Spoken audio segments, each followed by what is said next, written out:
On this edition of Shelby This Week, the auto show is in Detroit. We'll take a look at everything from the car color of the year to the next technology that isn't just a part of concept cars anymore. And a warning for dog owners. Find out why leaving your dog in the cold could land you in trouble with the law. And police unity. Find out how you can help our Shelby Township officers and why they'll bike 300 miles for a good cause. And later we'll be highlighting local businesses that are new to Shelby Township. All of this plus much more right now.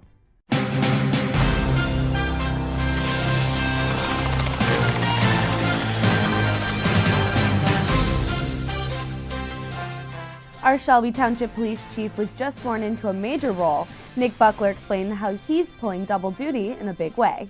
It has only been about 2 years since Robert Shalide became Chief of Police in Shelby Township, and now he's been named First Vice President of the Southeast Michigan Association of Chiefs of Police. I worked in Detroit back 1987. I started 30 years ago this month.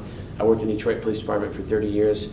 I was a young officer. I started when I was 19 years old, and not in my wildest dreams and imagination did I ever think that I could ever achieve something like this. However, when everything started changing for me is when I started learning about goal setting, and I was probably in my late 20s when I learned the power of goal setting and take a goal and write down on paper and then start pursuing it. Things kind of changed in my life for me at that point. Although he is honored to be named First VP, he continues to focus on keeping Shelby Township safe. For Shelby This Week, I'm Nick Buckler. It's one of the biggest and best car shows in the United States, and because the North American International Auto Show in Detroit is the first one to happen every year, we get the first look at some really cool cars. Our Tim Meyer gives us the scoop on the new technology that isn't just for those futuristic concept cars anymore. The world of transportation is changing. What used to be, hey, let's go for a drive, or let's get in our favorite vehicle, an internal combustion vehicle, and let's take off and drive the open road, may be changing. You may not be doing the driving anymore. Make no mistake about it, the transition to future technologies in the transportation business is underway.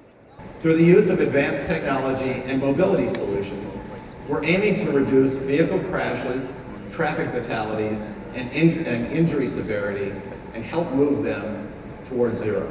Technology is as important as the products themselves at the 2017 North American International Auto Show. Vehicles are quickly moving from a single source of transportation to a mobile connected space, making the drive more productive and more enjoyable. So we're actually calling this the third space. So what we see as the place between work, home, other activities. We wanted to make sure it felt like home. There's a lot of technology in there, so bring your own devices. BYOD is one thing we've focused on. So there's up to 8 docking stations. You could bring your own devices. You could watch your Netflix. You could check your email. Your kid could be playing on a baby Einstein tablet, and you could be watching Westworld or something. Autonomous driving in cities will be a reality in 2020.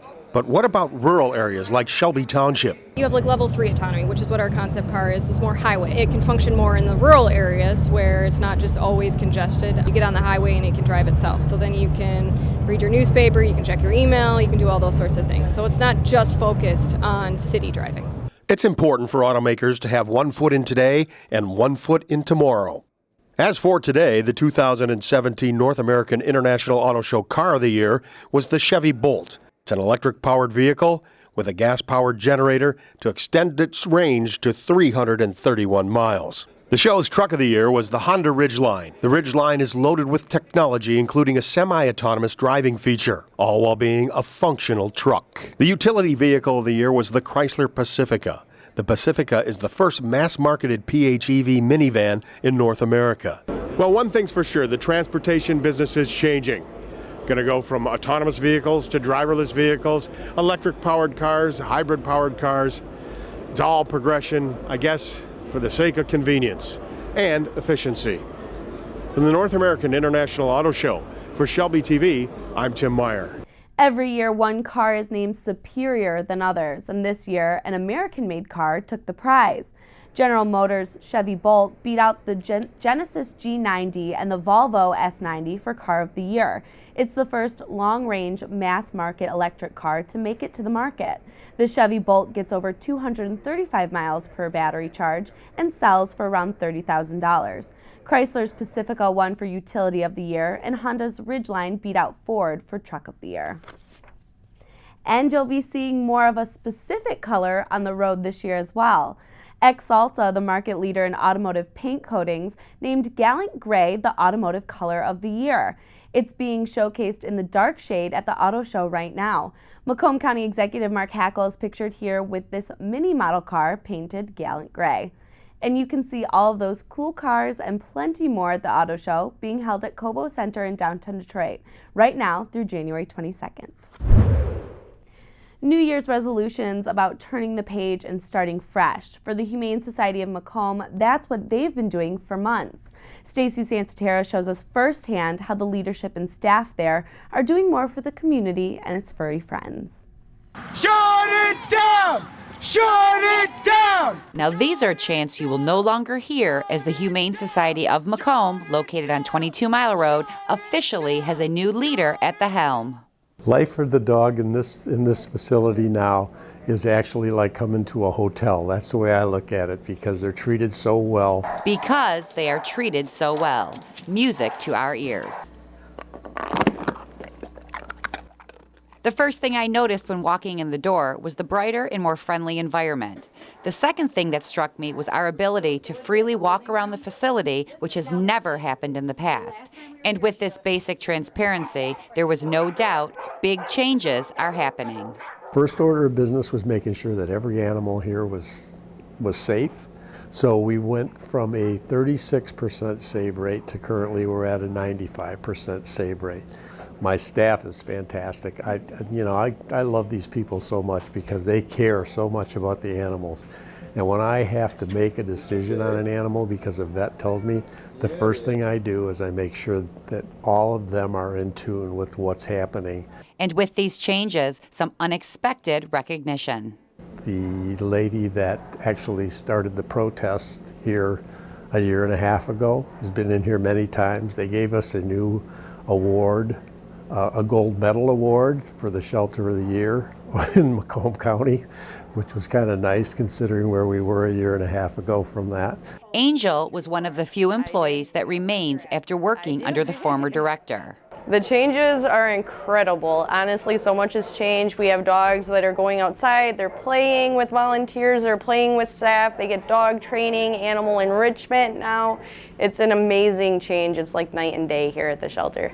And this amazing change has come by changing the mindset.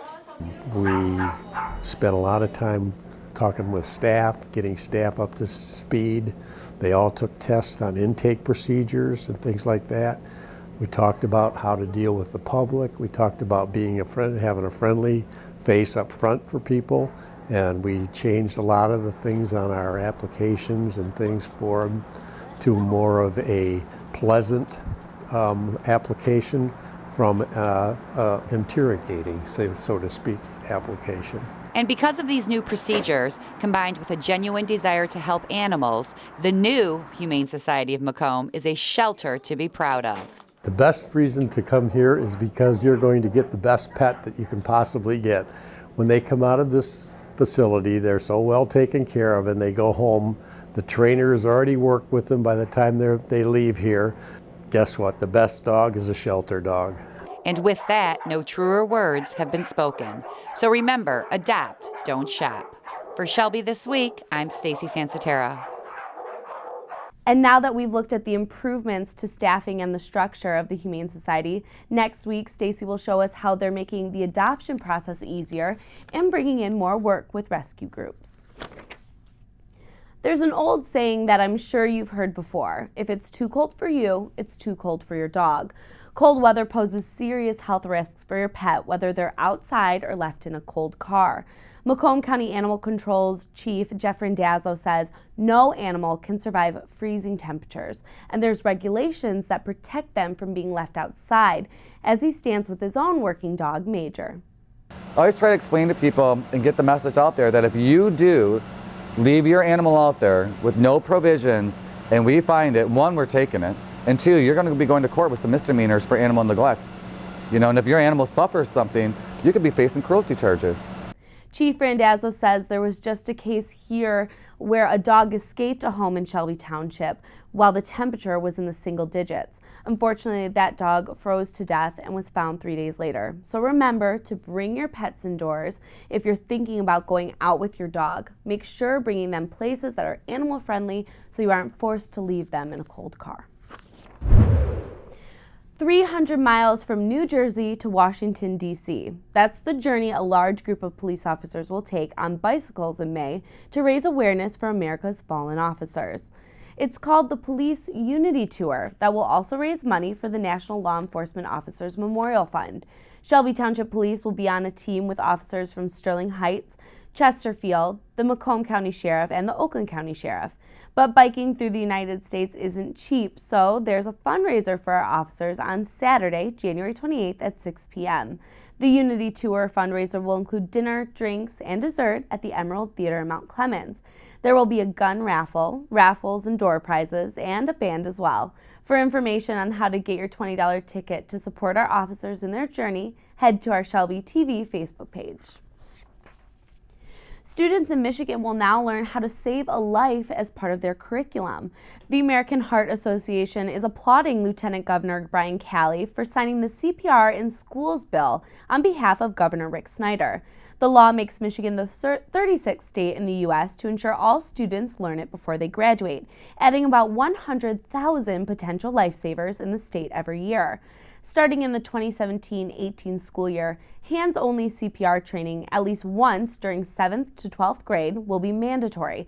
Districts will have the flexibility to decide how and when to cover the education courses. It will only take about 30 minutes to learn and can easily be incorporated into existing health class curriculums. Next on Shelby this week, grand openings and business spotlights. We'll tell you about some local businesses making a difference in the community and some that are just cutting the ribbon and opening their doors.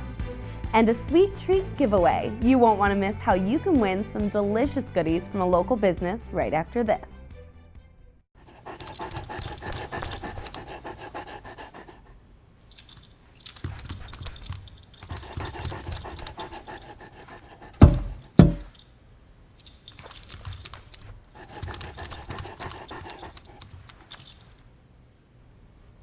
There's a shelter pet who wants to meet you. Meet one today. Visit theshelterpetproject.org. Adopt.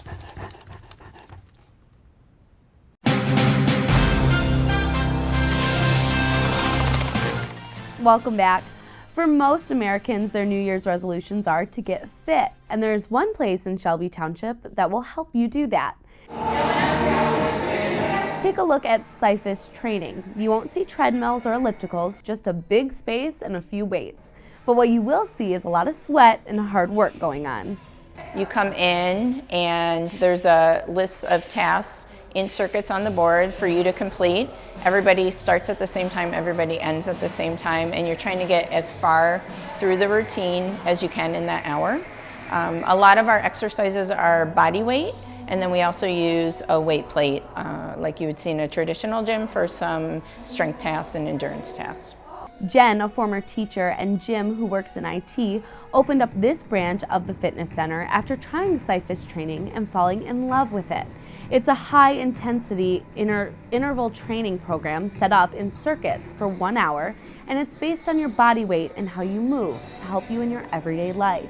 It's based on natural movements and things that will help you in your everyday life. So, being able to get up out of chairs as you progress, being able to get in and out of bed, carrying your groceries, lifting your children.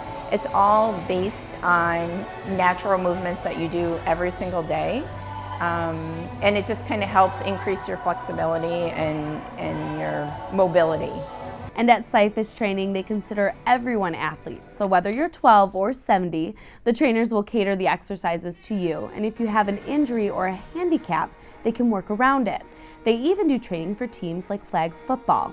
At the end of the day, Jen says, this is more than just about exercising, but about doing it with a team of supporters. It's such a sense of community here. Everybody is very encouraging one another. They cheer each other on. They try to help people push through the more difficult tasks, and it's really nice, as you said, to see their progress.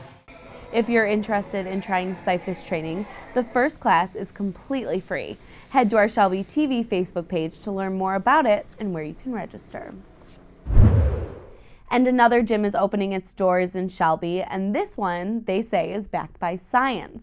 Orangetheory Fitness is a one-of-a-kind group personal training workout. Orangetheory is a 60-minute full-body workout. Half of the workout is focused on endurance and cardio. The other half is focused on strength and power.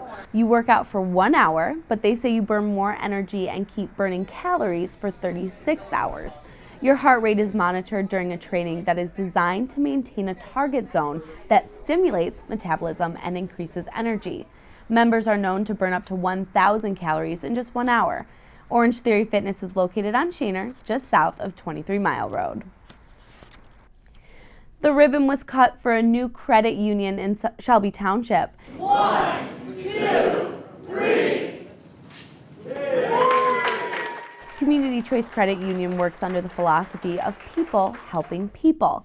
Through community grants, scholarships, and volunteerism, the organization gives to organizations and people right here in Shelby Township. And inside, they focus on making the process easy and more relaxed than any other bank. When you walk in, it's just an open concept, and it's a restaurant-style open concept. So we try to accommodate all, every type of need. We can open accounts at a booth or a tall tabletop area, and members would walk in and then just go visit our personal advisors right at the pods. Community Choice is just one of 16 locations in the Metro Detroit area. The one in Shelby Township is located on 23 Mile Road, just west of Hayes. And finally, a local Shelby Township woman is taking her home business to a storefront. Cakes by Renee is opening up on Van Dyke. Renee specializes in custom cakes, and she really can do anything from superheroes to minions. We're so impressed with her cake designs that as Renee opens up in a new location, we want to give away some of her creations. If you're interested in winning a dozen free cupcakes for your next party, or just because, and for more information on Cakes by Renee, head over to our Shelby TV Facebook page and tell us what your favorite cupcake flavor is. Hundreds of people came out and a lot of money was raised at the first ever Shelby Lions Club rock show.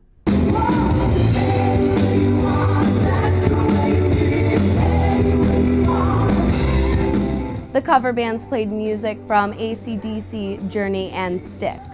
There was food, refreshments, and room to dance at the Palazzo Grande.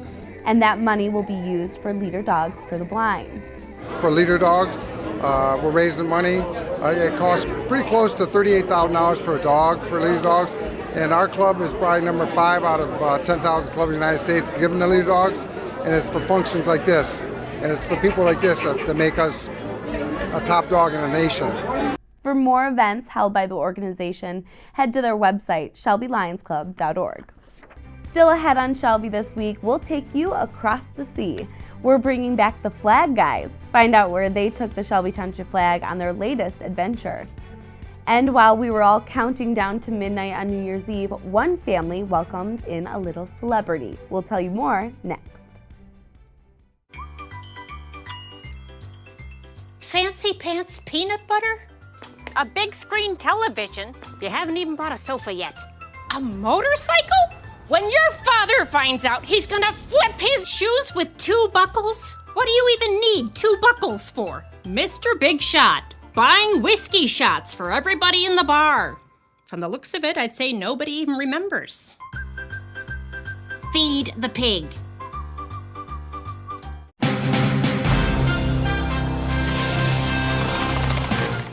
Students at L'Anse Creuse beat out 5 other districts to win first place in a major video contest. Students at Penco Broadcasting TV won first place in the Macomb County Manufacturing Day Student Video Contest. L'Anse Creuse's own Joshua Brockett, Matthew Valancourt, and Shelby TV's own Lindsay Cameron made and submitted the video, which featured the Fisher Company out of St. Clair Shores. In honor of the achievement, County Executive Mark Hackle presented the school with a $1,000 check. Manufacturing Day is a national celebration of how crucial manufacturing is to our economy. Congratulations to all the students, and a special congratulations to our intern, Lindsay. A group of men are bringing a piece of home all around the world, and this time, a piece of Shelby Township has made it to Thailand.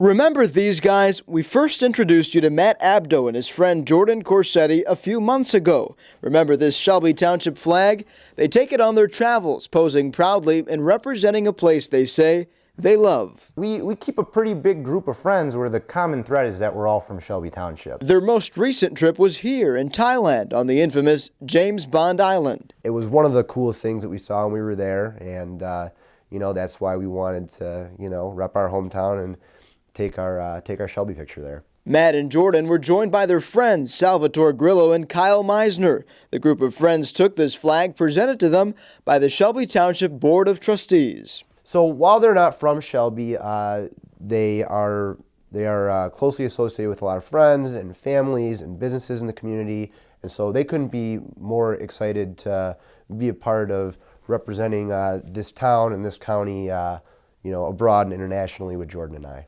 Recently, one of Matt's friends even took the flag to the Burning Man Festival. It's safe to say this flag has really gone international. From meeting me and my friends and seeing our pride, she took the flag there. That flag once flew over the Shelby Township Veterans Memorial. Matt says this is extra special for that reason. This isn't like a jokey thing to us. Obviously, the fact that, you know, the township has been kind enough to nod their head to us in our travels, you know, we're going to wear it loud and proud and do Shelby right. For Shelby This Week, I'm Charlie Cadado.